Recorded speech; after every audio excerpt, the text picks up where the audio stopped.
Hindi आशुलिपि dictation संकलन dictation number 88।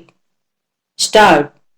महोदय, मेरे विचार से भारत में ऐसे 5 आदिवासी क्षेत्र हैं जो जनसंख्या घनत्व के आधार पर अंतर रखते हैं, सामाजिक परिवर्तन के आधार पर अंतर रखते हैं, लेकिन विकास की दृष्टि से बहुत अलग अलग हैं।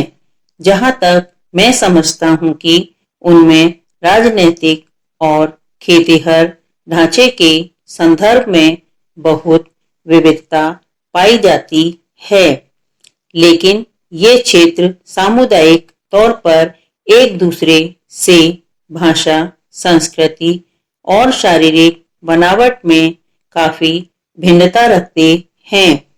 मुझे यह कहने में कोई संकोच नहीं हो रहा है कि आदिवासी क्षेत्रों में सबसे गतिशील क्षेत्र उत्तर पूर्व का क्षेत्र दिखाई पड़ रहा है।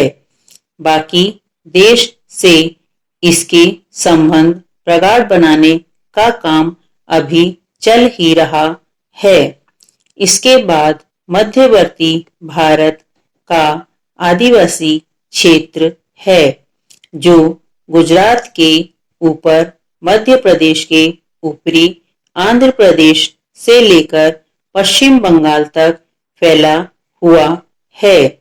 यह झारखंड क्षेत्र कहलाता है। इस बड़े क्षेत्र में कई उप क्षेत्र हैं, जिनके अपने अपने केंद्रीय किनारे के इलाके हैं। झारखंड इलाका काफी विस्तृत खेतीहर आंदोलन का गवाह रहा है। यहाँ पर राजनीतिक स्वतंत्रता के आंदोलन भी बहुत उभरे थे। पहाड़ी क्षेत्रों से मिलकर बने इस दक्षिणी भाग में नीलगिरी के आसपास शायद सबसे छोटी, सबसे पिछड़ी अलग अलग जनजातियां निवास करती हैं। केरल को छोड़ दिया जाए तो बाकी जगह इन सदस्यों की वृद्धि दर राष्ट्रीय औसत से कम मानी जाती रही है। इनमें से अधिकांश लोग खेत और चाय बागानों के अंदर मजदूरी करते हैं। यहाँ इनकी श्रम भागीदारी दर 52 से 63% है, जो देश में सबसे ज्यादा है। अलवत्ता, टोडा, कोरचियान समुदायों में कुछ संपन्न तबका जरूर मालूम पड़ता है, जिसने शिक्षा और नकद अर्थव्यवस्था का पूरा भरपूर फायदा उठाया है। भारत का उत्तर पश्चिमी हिमालय क्षेत्र सबसे विरल, सबसे कम संसाधनों वाला इलाका रहा है। हिमाचल प्रदेश और उत्तर प्रदेश के आदिवासी सीमांत प्रदेश के सबसे गरीब पिछड़े इलाके के नाम से पुकारा जाता है। इन इलाकों की जनसंख्या वृद्धि दर बहुत कम और श्रम भागीदारी दर बहुत ज्यादा है।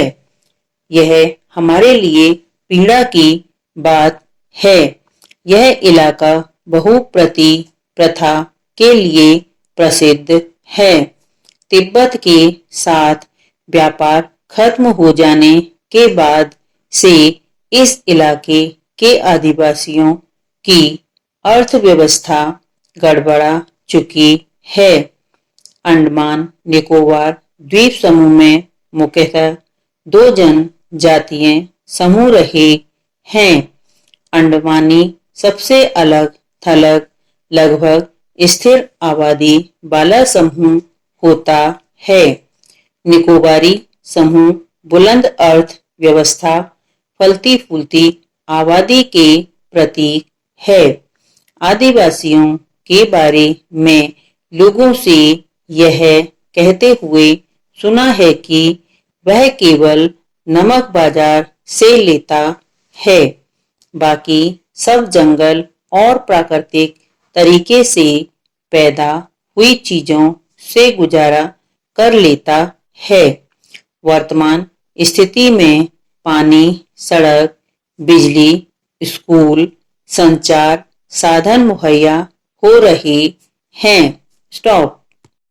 हिंदी डिक्टेशन के लिए एक्सप्लोर स्टेनोग्राफी चैनल को लाइक करें, सब्सक्राइब करें, बेल आइकन को प्रेस करें और वीडियो को शेयर करें।